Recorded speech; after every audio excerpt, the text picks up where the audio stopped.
Hey folks, Mike Dadkak with you. I want you to head over to marketplace.drstellamd.com. That's marketplace.drstellamd.com. That's where you can find all the health and wellness products you need to make sure you're prepared for whatever comes next. She's got Vax Detox bundles, pandemic preparedness kits, ivermectin, hydroxychloroquine supplies. You can sign up for a telehealth session and get the care you need from a doctor who's been telling us the truth about health and wellness and COVID from the very beginning.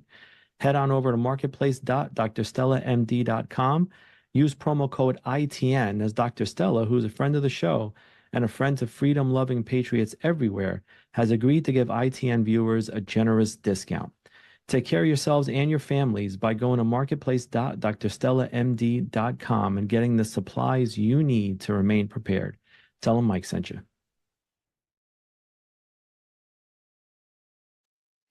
Ladies and gentlemen, I want you to join me in welcoming the one and only Joshua Hale to the show. Joshua, thank you very much for taking the time. We are going to have a very intriguing conversation today, I think, about AI and about holistic living. I think these are two overarching themes for the day that we are living through today.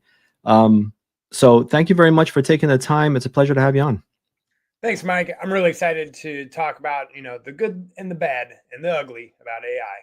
That's exactly right. Tell us a little bit about your background and how you got here for those of us who are not familiar. Sure thing. So, I was running a marketing agency when ChatGPT came out, is the short version.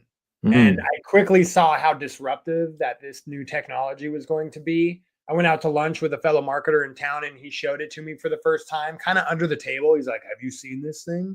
And I was completely enamored by it. But because yeah. I was in a marketing agency, right, I had a dozen clients. I got to come home and test it out on different industries and see, its strengths and its weaknesses.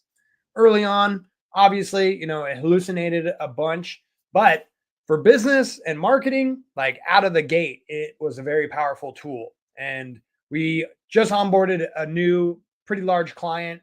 I hired 3 copywriters to go out and do audience research. They took 2 weeks. They did a fantastic job. They interviewed people and, got real time data and feedback on it. Then they came back and presented that material to the client. And during the meeting, I did my own audience research with ChatGPT and showed one of them afterwards. And they were, pretty shocked at what I was able to come up with in that short amount of time. So I essentially jumped ship from the marketing agency just because I saw, I was one of the first to realize like, oh, could AI replace me? Probably. So Wow. I was so enamored though by this technology because I saw how empowering it also could be. And because I'm talking to the freedom community and your great audience, right? We're at a crossroads right now. Like Yeah. we every day, if you look at the news, which I don't recommend looking at the news every day. You got Mike here for that. But the world can, very easily go to, a world without freedom, or, we have so much potential of a world with freedom. And AI is really a big part of that conversation. I have a fear of AI. And it's weird because the more I think about it, I'm not exactly sure what I know this is something that I have a lot of trepidation about, but I'm not exactly sure what I should be scared of the most, what angle I should be scared of the most. When we think of AI and when we think of machines becoming self-aware, we all have that mental image of the cyborg in Terminator, right? That turns and the little beady red eyeballs are staring at you, and he's got the laser gun and he's about to, blast you into oblivion. Is that what AI is going to be, or is it going to be something other than that? Well, right now, that is not what AI is. Yes. And, AI has been, it's a broadly used term. It basically is meaningless at this point, but it has been in development for, 50, 60 years. It's been this algorithm that they've continuously been working on trying to, make society better. Military definitely put it to use. And what really changed was that when I was actually at a skyrise in downtown Seattle in 2016, and I was meeting the client there, and she had 2 developers. And during the break, they were off over on the corner just cracking up. And I came over. I'm like, "Hey, what are you guys laughing at?" They showed me their phone, and it was 2 chatbots talking to each other. Now, the whole thing was incoherent. Nothing made sense. And I'm like Yeah. looking at them. I'm like, why are you wasting your time watching two chatbots talk to each other? I thought it was the dumbest thing ever. Right. Little did I know, those were the early models of these large language models. And they were dumb to start off with. But then what OpenAI found out was that if you threw a ton of information at them, all of a sudden they started making sense. And that's where, this ChatGPT led the whole movement of creating these large language models. Now, they can't work on their own right now. They are only response based. So you have to ask them a question and then they kick on and they give you a response. That's starting to change with agents, but primarily that's like all they are. And right now, they're not Terminator. They're not like, a huge threat to humanity. They could end up creating Terminator. Like that's a whole nother story. But this is also, a huge empowering tool that right out of the gate, I saw how beneficial, right? Because I'm a marketer. I love small businesses. I want there to be more small businesses in the world and less Walmarts. And so I quickly saw how this was going to be able to empower people from taking an idea and getting it to market in the shortest distance Earth has ever seen. So I'm all for that. And I've used it for self-discovery, learning about myself. And this ties into the holistic living. Wow. Yeah. Had a lot of great success with that, with understanding what boundaries need to be put in place in order to use this tool without it using you. And I'm pretty excited about it. So, I can't stop talking about it. And my wife, she'll definitely be the one to be the first to roll her eyes at AI. Well, so it sounds like you're saying it's going to be empowering. And by the way, we would be remiss if we didn't mention that every great technological advancement so far, it's not I can't say every single one, but most of them have benefited us, right? I mean, if you go back 100 years or 150 years or whatever it was, and the automobile was first being developed, there was a lot of hand wringing about, how horseshoe makers, horsemiths were going to be put out of business. Well, okay, they were to a large extent affected. But if you think about the automobile industry and what that has spawned, there are millions and millions of jobs dedicated to everybody from the people who are making the cars to people who are making the car fresheners that hang off the rear view mirror and the tires. And there's a lot that has come out of that. And overall, it's been a positive. It sounds like you are thinking that AI is going to be one of those deals. Yeah, absolutely. For those willing to, learn something new and to be able to like put it into practice and put it to use. Now, a lot of people are concerned about AI coming and taking their jobs. And, Figure 3 just came out with a prototype of their new robot. And so these things are, a threat to, low thinking work, Yes. warehouse jobs and things like that. Like, Yes. yes, that is going to change. And because the robots are coming, and we need to be able to, find ways to make ourselves useful and more valuable than just, picking up a box and going and put it in the right section. How do we go about doing that? Because it seems like a huge task. How does one make themselves indispensable to their company or to their business? There's a lot of jobs that I think machines can and already have replaced to a large extent. How do you make yourself AI proof? Is there such a thing? Well, you need to think of it as like becoming a manager of AIs. And Mm, Seth Godin, he said this. He said, this is the biggest breakthrough since the printing press. And if you're not using AI just a little bit each day, that you need to drop everything that you're doing and do that so you can see the capabilities here and what it can do in your life. And the managing AI is really what most people are going to have to adopt to, because if they, are staunch anti AI, I can do my own job without AI. Someone's going to come along using AI and be a huge threat to what they're doing because they can do it faster, more efficient, and quickly becoming at a higher quality than your average person out there. But so go ahead.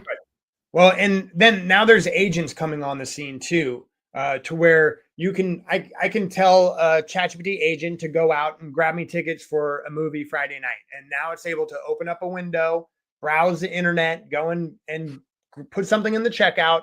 Then it notifies me. I go in, give it my my payment, and then it goes and purchases the ticket. So being able to manage like an army of agents as a worker is going to be extremely valuable to your company. So, it's probably one of the best ways to make sure you still got a job in, next year, is that you have some fluency of how to work with these things, because they're still not, 100% foolproof or hallucinogen free, but you can be the person that goes and does some work with AI. And then we need those experts that know their field to be able to review these things and, look for, is it valuable? Is it not valuable? If it's not valuable, how can it become valuable? And that's where you become a real asset to your company. So it sounds like you're saying we are still in that stage where AI is very much a tool. And if you're smart, you're going to figure out how to use that tool better than the person in the cube next to you or the person in the company next door. Yeah, absolutely. Now, there's some definitely legitimate concerns when it comes to Mm. AI, right? Mm. Privacy is one of the Yeah. big ones. Yeah. Is what I'm talking to this AI, is it just going to stay between me and him, me and it, or is it going to, show up in Germany, right? Is my grandma's recipe that I was, talking to it about, is going to do that. Right. Right. And then especially, as a business, is it safe for me to share my information with this model? And as far as you can throw these companies, Google, Grok with X, and OpenAI with ChatGPT, they promise privacy so that you can use them. There are options in the settings that you can say, don't use my information to train the model with. And they promise that that information stays there. Now, try, if you're using Windows or Apple, privacy is still an issue, even though, Right. we're using these machines. So Right. if you're aware of that, we need to have better strategies in place than just like holding these big companies, feet to the fire with their privacy policies. And there are solutions here, and I think being able to come up with these solutions where we're able to protect our privacy and be able to use these tools is really should be, a huge conversation right now. I think that's a very, very important point. Is there such a thing? Let's get into the philosophical here just for a brief moment. Is there such a thing as privacy in the AI age? If you're just using Windows and Apple products without any intention behind privacy in those things, then no. Those things have back doors on them. Like, Cat's out of the bag. yeah, law enforcement, they can get access if they want to. So, but there is open source technology that is very up and coming quickly that I'm excited about. I have a privacy PC over on my other part of my office, and so think this is my strategy. I'm going to be Yeah. having my work computer, which is a Dell, and my runs Microsoft. I have 3 huge monitors, and this is my online persona, my public persona. But I Right. also have my separate privacy PC that will have a large language model that runs locally connected to it.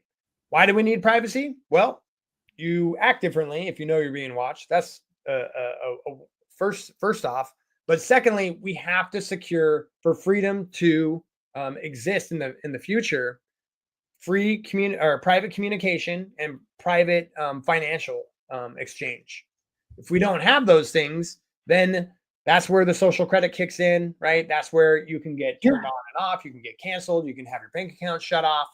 And so those two things are clutch with where we're at in society. And because of open source technologies, we have that route, but we need to consciously be learning to use these things and to have that as a choice. Right now, right, because of the current administration, the censorship has kind of taken a back seat.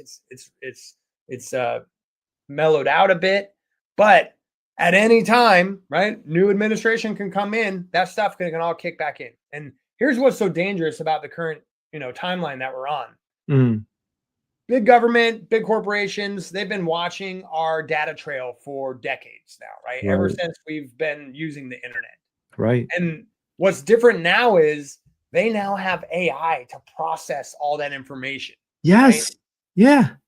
Because you know, six years ago, you know, everybody became wise, like, oh, I'm being retargeted when I go to Facebook. All of a sudden I see an ad over here and I Right. see an ad over there. So Right. people were becoming aware, like, oh, what I'm doing online is being watched. And now with AI coming on, it will have such a fine understanding of everything we're doing on the internet, all of our habits when we go to the bathroom, all because of how we're holding our phone, where we're taking our devices, how we're using the browsers. And now this AI can process all that in real time. And I think that's where the dystopian future is setting into to turn on. Business corporations like Palantir and you know, working with the defense, they are actively building the cage, the panopticon cage that we are you know, blindly walking towards if we do not understand why privacy is important and taking active measures to you know, at least have a choice, so that when I need to talk to my friend privately, I can. When I need to trade you know, send finances, I can. And those things can't be turned off. I think that's very important. I think the threat here is kind of two-pronged, right? Number one, it's the massive data that they're capable of collecting on us. And then number two, it's the ability to mine that data and examine it and review it. I think that those two things, we're at a point now where those two things are so far ahead than where we've been in terms of human capability in the past, that it's really, really kind of disconcerting. Where are you on the arms race kind of angle of AI, right? Because China is building their own models and we've got our own models here. How does that play out? It is legitimate, but I think it's overly used by government and big corporations to have this all, you know, speed ahead approach to building out AI. We Yeah. definitely don't want China, you know, getting there ahead of us and being able, like, the concern is first to AGI, artificial general intelligence, which means like basically AI that's smarter than all of humanity combined. And Mm, we don't want a communist country to be able to get to that, because once that is reached, every minute after that is their advantage before the other AI models can catch up and like and get wow. to that. Now, I think, you know, I've looked down the dark path, and I think, and your audience could probably agree with me. Uh, every government is going to have their own AI model. All the Yeah. big corporations are going to be, you know, working closely with big governments, and so I think the only way ahead where we maintain freedom is if we have our own personal AI system that is looking out on our behalf for these other larger AI models, because Right. they are being built, they're being put in place, they're being put, you know, built into society with everything that you normally do, and they're going to be so subtle at how they will nudge people into, you know, behavior modification, that before you know it, 2 months later, you've been nudged by your social media or by your large language model that is, you know, having you change your opinion, your beliefs, your values into somewhere completely, you know, that's not by your design. These things will be very easy for these large language models to accomplish. So I think the only way is having our own that basically has our back, that is looking out for us, that is scanning the emails and, you know, information coming into us, because very quickly the scams that are out there already are, you know, I'm helping a lot of old people already with voices that can mimic your family members, right? Video now that you can't believe with your own eyes. So these things in society are becoming so believable that it's going to be really difficult to, you know, be able to look out for things that can harm you. And I think having our own open source, localized AI, so the data is not going off to a cloud, to a big data center, but is staying on our phones, staying on our computers, and then has our back, is really the only path forward. I think that is very, very smart, and it's something I had not thought of before. It's kind of you're fighting fire with fire here a little bit, and you're using AI to kind of protect you from AI. I mean, this goes back to the point we made earlier that it's just a tool, and in the wrong hands, in the hands of a white hat, it's very, very helpful. In the hands of a black hat, it's not so much. Let's spend a few minutes talking about something that is near and dear to your heart, and that's holistic living.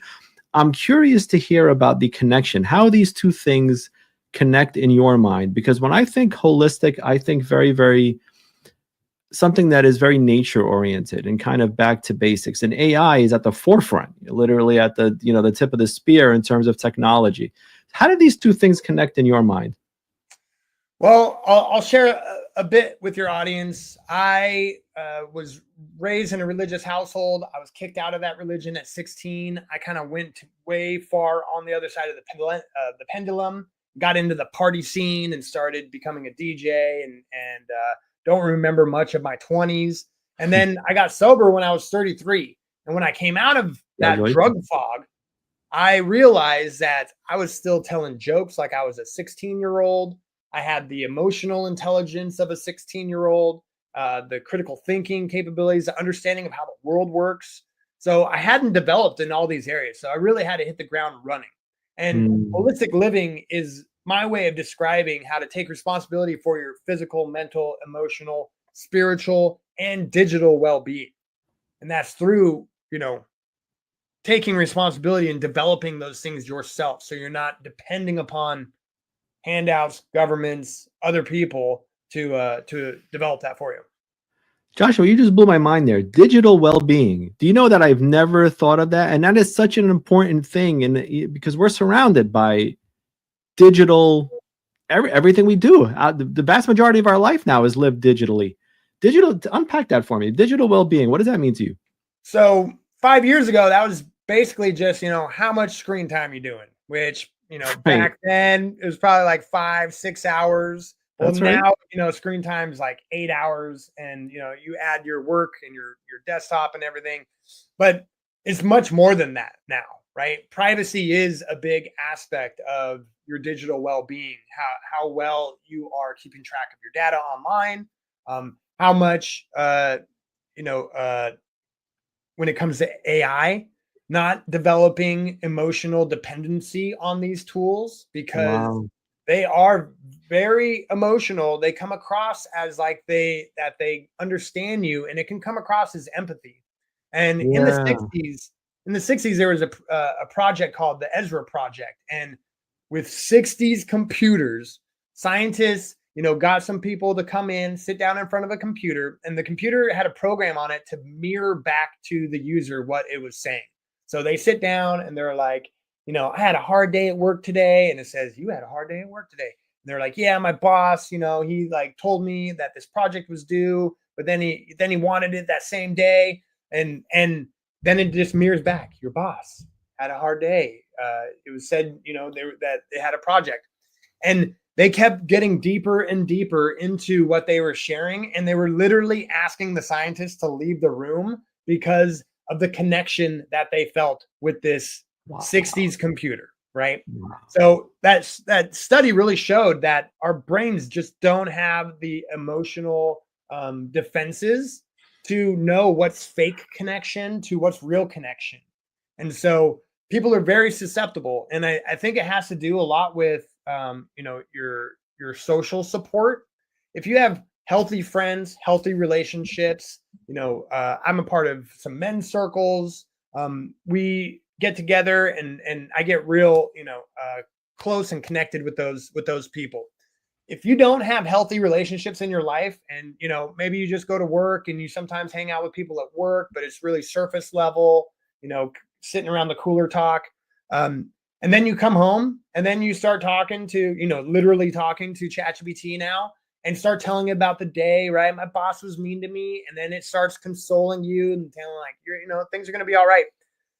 You will be at risk at becoming emotionally dependent on that tool, because it's going to feel good. And you're like, oh man, you're right.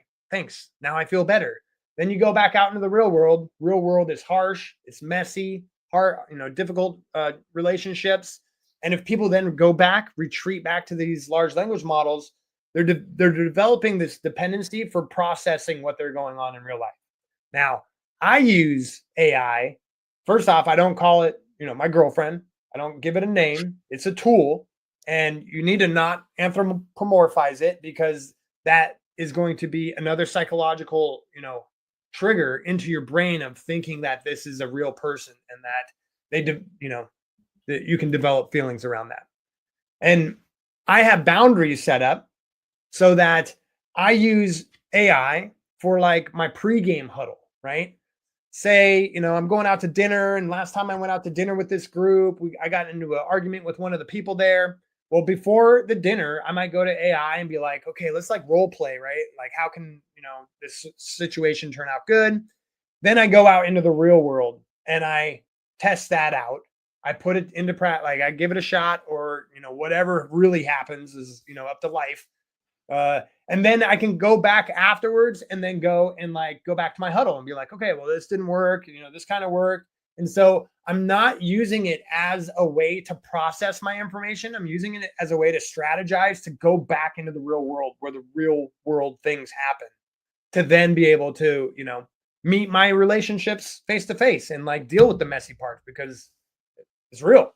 But the understanding those two things, two different ways of using these technologies, 60-70% of the population is not going to understand that. No. They don't have the friend network to be able to like actually have good support systems in their lives. And this is going to sweep through and, become very a dependent thing for people.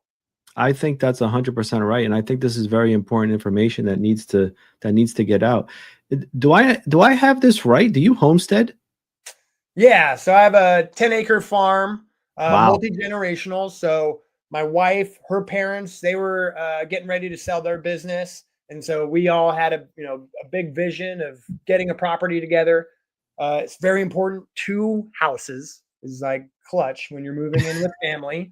And yeah, we've been here. Let's see, my daughter's 7. Yeah, so we've been here 7 years now, and honestly, with how expensive things are, like I really don't see how you do it otherwise. To have, my in-laws were able to support me and my wife as that we got our businesses going. Now they're getting later in their years, and we're there to support them on, on what they need. And I'm pretty sure this is how humanity has survived all these thousands of years. But it's not something that society teaches. Well, that's just the thing. I mean, like you said, this is the way it's been up until literally the last 50, 60 years, which is, 10 minutes in the grand scheme of things.